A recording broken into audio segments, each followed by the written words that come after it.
કેમ છો મિત્રો? આપ બધા મજામાં હશો અને નજીકના સમયમાં સ્ટેટ ટેક્સ ઇન્સ્પેક્ટર STI ની પ્રિલિમ્સ આપવાના પણ હશો. હવે STI ની પ્રિલિમ્સ હોય કે PSI કે પોલીસ કોન્સ્ટેબલની પ્રિપરેશન હોય, મિત્રો એક અગત્યનો વિષય છે અને એ વિષય કરંટ અફેર્સ છે, રોજબરોજની અગત્યની બનાવો કે ઘટનાઓ. હવે મિત્રો આ પ્રકારના બનાવો કે ઘટનાઓ આપણા રાજ્ય ગુજરાતમાં પણ બનતા હોય, દેશ લેવલે પણ ઘટનાઓ ઘટતી હોય અને કેટલીક વિગતો આંતરરાષ્ટ્રીય સ્તર કે વિશ્વ સ્તરની પણ હોય, જેને આપણે ધ્યાને રાખવી ખૂબ જરૂરી બને. તો વિદ્યાર્થીઓને દર વખતે હંમેશા એક પ્રશ્ન રહેતો હોય કે ભાઈ અમે કરંટ અફેર્સ કેટલા મહિનાનું કરીએ, કયા સોર્સમાંથી તૈયાર કરીએ. બરાબર, કરંટ અફેર્સ તો વિશાળ મહાસાગર છે, મતલબ કે તેમાં કોઈ એન્ડ નથી. તમે ગમે તેટલા ટોપિક્સ તૈયાર કરો તો પણ તમને સંતોષ ના થાય કે ભાઈ ચલો આપણું કરંટ અફેર્સની તૈયારી પૂરી થઈ ગઈ.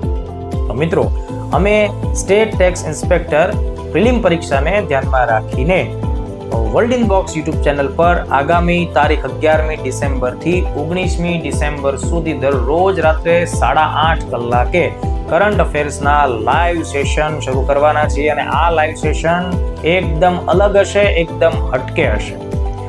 મતલબ કે એમાં ટ્રેડિશનલ વે ઉપર કરંટ આપણે નથી ભણવાના, પ્રશ્નોત્તરી બેઝ ભણશું.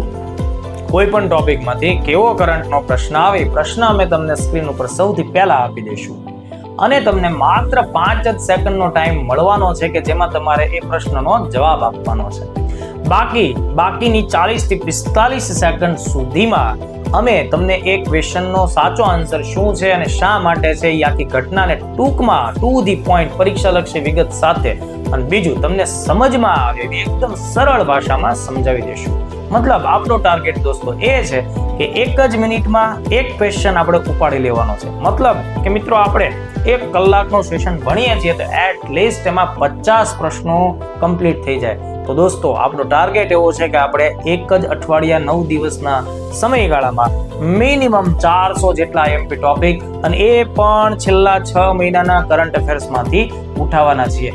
તો જો તમારે STI પ્રિલિમ્સ આપવાની છે અથવા PSI કે પોલીસ કોન્સ્ટેબલ માટે તમે તૈયાર થઈ રહ્યા છો તો યાદ રાખો 11 થી 19 ડિસેમ્બર રોજ રાત્રે 8:30 કલાકે બાકી બધી લપ મૂકી ચોંટી જાઓ અમારી YouTube ચેનલ સાથે અને પછી જુઓ કરંટના ક્વેશ્ચન છે એ આપણા હાથમાંથી છટકવાના નથી. Thank you.